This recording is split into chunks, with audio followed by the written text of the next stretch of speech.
আমার ঠিকানা তাই বৃদ্ধাশ্রম। ভারতীয় গায়ক নচিকেতার বৃদ্ধাশ্রম গানটি শুনে অশ্রুসিক্ত হননি এমন মানুষ খুঁজে পাওয়া যায়। বৃদ্ধাশ্রম নামটি শুনলেই চোখের সামনে ধরা দেয় ক্রন্দনরত মায়ের মুখ, ম্রিয়মান বাবার দুর্বল চাহনি। এ যেন জীবনের পরম অভিশাপ। সারা জীবন নিজের ছেলে মেয়েদের বড় করে তুলে শেষ জীবনে সেই সন্তানকেই অবলম্বন করে বাঁচার চেষ্টা যেন অন্যায়। বৃদ্ধাশ্রম শব্দটি আমাদের দেশে এখনো মহামারী হিসেবে ধরা না দিলেও দিন দিন এর আবদার বেড়েই চলেছে। Double million offer Walton fridge কিনে পেতে পারেন 20 লক্ষ টাকা, রয়েছে কোটি কোটি টাকার নিশ্চিত উপহার। সেই আবদার পূরণে নীলফামারীর কিশোরগঞ্জ উপজেলার নিভৃত পল্লীতে সাজেদুর রহমান সাজু গড়ে তুলেছেন নিরাপদ বৃদ্ধাশ্রম। নচিকেতার বৃদ্ধাশ্রম গানটি শুনে অনুপ্রাণিত হয়েই নিরাপদ নামে এই বৃদ্ধাশ্রমটি গড়ে তুলেছেন বলে জানান সাজেদুর রহমান সাজু। প্রথমে একজনকে দিয়ে শুরু হলেও বর্তমানে পরিবার থেকে বিচ্ছিন্ন 155 জনের ঠাঁই হয়েছে এখানে। নিরাপদ বৃদ্ধাশ্রমটি প্রতিষ্ঠা করি 2018 সালের জুন মাস। তখন তো প্রথমে একটা লোক নিয়ে শুরু করা, তখন তো চলমান আজ পর্যন্ত চলছে আলহামদুলিল্লাহ, ওকে আল্লাহ রহমত এবং সবার সহযোগিতায় প্রতিষ্ঠান চলছে। এবং আমার এই বৃদ্ধাশ্রম করার মূল উদ্দেশ্য হচ্ছে যে নচিকেতার গানের আলোকে ছেলে আমার মস্ত মানুষ, মস্ত অফিসার, মস্ত ফ্ল্যাটে যায় না দেখা এপার ওপার, এই আলোকেই মূলত প্রতিষ্ঠান তৈরি করা। নিরাপদ বৃদ্ধাশ্রমের অসহায় মা বাবাদের সবার জীবনের গল্প অনেকটাই একই। কেউ স্বামী হারা তো কেউ সন্তান হারা হয়ে ঠাঁই নিয়েছেন এই বৃদ্ধাশ্রমে। আবার কারো ছেলে মেয়ে বিদেশ পাড়ি জমিয়ে আর খোঁজ রাখেন না বৃদ্ধ বাবার। অথচ এই বাবা মা একসময় তাদের সন্তানদের মানুষ করতে কতই না ছোটাছুটি করেছেন। তারাই আজ সন্তানের কাছে ঝরে পড়া শুকনো পাতা।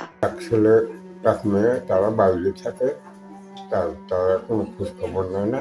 আমি 3 বছর এখানে আসছি, এখানেও আসে একবার স্ট্রোক হয়েছিল, তার আগে 2 বার স্ট্রোক করছে। ছেলে মেয়েরা বাইরে থাকে,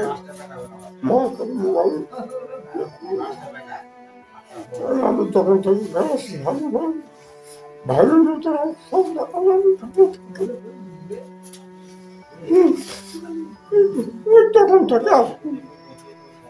বৃদ্ধাশ্রমের বাসিন্দা রহিমা বেগম স্বামী এবং সন্তানকে হারিয়ে অসহায় এই বৃদ্ধার ঠাঁই হয়েছে নিরাপদ বৃদ্ধাশ্রমেই। জানালেন এখন ভালো আছেন তিনি। স্বামী আমার প্রথমে বাচ্চা যখন 6 মাসিয়া পেট, তখন স্বামী মারা গেছে বা তখন আসছিলাম বাপের বাড়ি। ছেলেটা বড় হলো, ভাইয়ের ঘর লেখাপড়া শিখাইলো, ছেলেটা চাকরিও হয়েছিল। বাবা, সেই ছেলেটাও আমার মারা গেছে বাবা।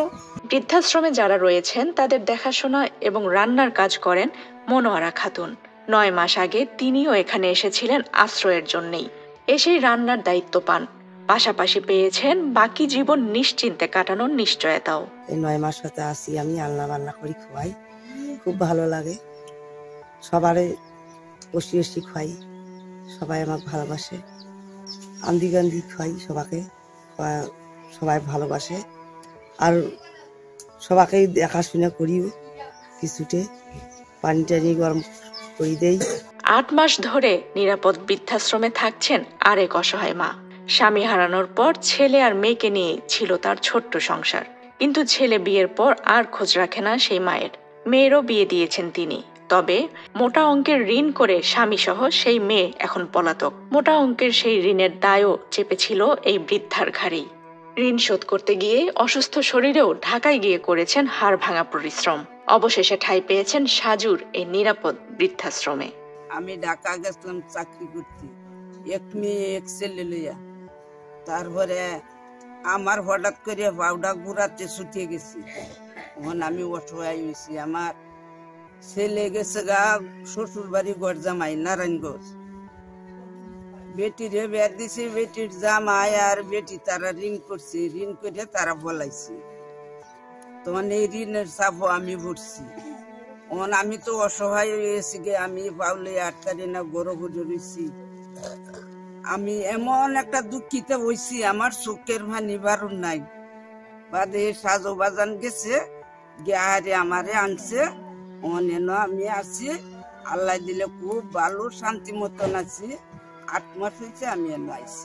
সাজেদুর রহমান সাজুর মূল উদ্দেশ্যই হচ্ছে অসহায় এই বৃদ্ধ বাবা মাকে তাদের নিজ সন্তানদের কাছে ফিরিয়ে দেয়া।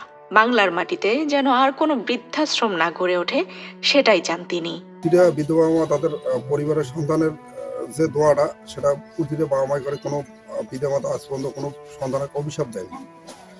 সেই জন্য আমি চাই যে আসলে আমার মূল উদ্দেশ্য হচ্ছে নিরাপদ বৃদ্ধাশ্রম বাংলার মাটিতে যেন আর কোনো বৃদ্ধাশ্রম না হয়, প্রতিটা সন্তানেই যেন তার বাবা মার সাথে থাকে, তার পরিবার নিয়ে থাকে, এটাই আমি অনুরোধ করবো। এবং এই যে আমার এখানে এই বৃদ্ধাশ্রমের করার পিছনে আরেকটা কারণ হচ্ছে যে সন্তানেরা যেন ভুল বুঝে তাদের বাবা মাকে তাদের পরিবারে ফেরত নেয়। আর এই প্রতিষ্ঠান চলে হচ্ছে আল্লাহর রহমত এবং সবার সহযোগিতায়। এখানে প্রতিটা বিধবা আমাদের থাকা, খাওয়া, চিকিৎসা, কাপড় চোপড় সব ফ্রি, সবার সহযোগিতায় আলহামদুলিল্লাহ প্রতিষ্ঠান চলে। তা আমি বারবারই উদ্যত একটা আহ্বান জানাই যে হচ্ছে আপনারা নিরাপদ বৃদ্ধাশ্রম পরিদর্শন করে এই অসহায় আশ্রম বিধবা বাবা মাদের পাশে দাঁড়ানোর বিনীত অনুরোধ করি।